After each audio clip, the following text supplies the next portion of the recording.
성도 여러분 잘 지내시죠? 1월 17일 365일 말씀과 함께 시간입니다. 오늘 읽을 성경은 창세기 45장, 46장, 47장의 말씀입니다. 창세기 45장에서는 요셉이 드디어 형들 앞에서 자신의 정체를 밝히고 형제들과 상봉하는 장면이 나옵니다. 요셉의 일생 중 가장 극적이며 감동적인 장면으로 지난 세월 동안 깊은 갈등 속에 살아온 요셉과 그의 형제들은 드디어 다시 만나게 되고 화해와 사랑으로 하나가 됩니다.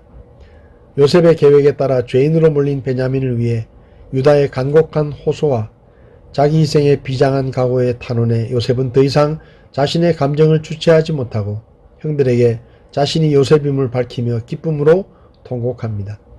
그리고 형들에게 속히 가서 아버지 야곱을 모시고 오라고 당부하며 많은 선물과 함께 가나안으로 돌려보냅니다.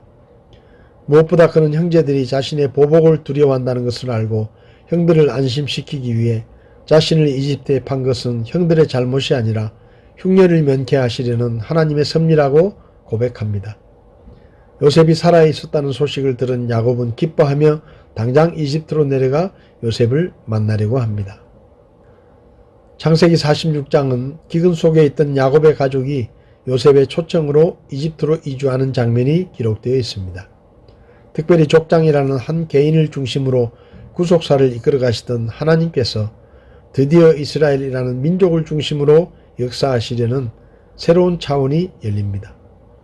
아들들을 통해 죽었다고 생각했던 아들 요셉의 생존 소식과 그가 이집트 총리인 것을 안 야곱은 매우 기뻐합니다. 야곱이 가족들을 데리고 이집트로 들어가는 도중에 브엘세바에서 하나님께 제사를 지내고 하나님은 베델의 축복을 다시 언약하십니다. 이때 함께 이집트로 이주한 식구는 총 70명이었습니다. 야곱이 고센에 도착한 후 요셉이 올라와 20년 만에 극적인 상봉을 하고 야곱의 가족은 고센 땅에 정착할 준비를 하게 됩니다. 창세기 47장에서는 야곱은 17년간 이집트에 거한 후 죽음을 앞두고 요셉을 불러 자신의 시신을 가나안으로 옮겨 장사 지내줄 것을 맹세시킵니다. 이집트에 도착한 야곱은 파라오를 만나고 가족들은 고센 땅에 거주하게 됩니다. 이때 온 땅의 기근이 더욱 심해지고 백성들은 자신들이 소유한 가축과 땅을 파라오에게 바치고 양식을 얻게 되는데 이때부터 이집트 땅 중 제사장 소유를 제외하고는 모두 파라오의 소유가 되었습니다.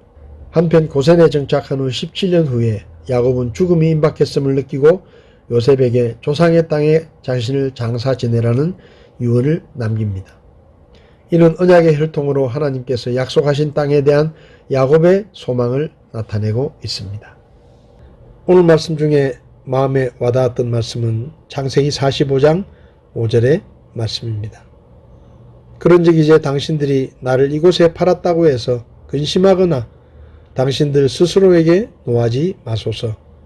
하나님께서 생명을 보존하시려고 나를 당신들보다 앞서 보내셨나이다.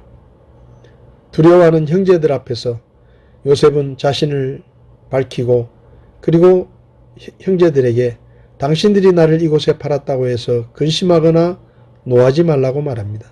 염려하지 말라는 것이죠. 요셉은 자신이 이집트에 와서 노예로 팔려오고 그리고 이집트의 총리가 된 것이 하나님께서 하신 일이라고 고백합니다. 하나님께서 생명을 보존하시려고 나를 당신들보다 앞서 보내셨나이다. 요셉은 자신에게 일어난 모든 일들을 하나님께서 행하신 일로 생각하고 있었습니다. 그래서 자기를 배신하고 팔아넘긴 형제들에게 복수하려고 하지 않고 오히려 그들을 안심시키며 하나님께서 나를 이곳에 보내셨다고 고백합니다. 성도 여러분, 우리에게 일어나는 모든 일들은 하나님께서 행하시는 일이며 하나님께서 허락하시는 일입니다.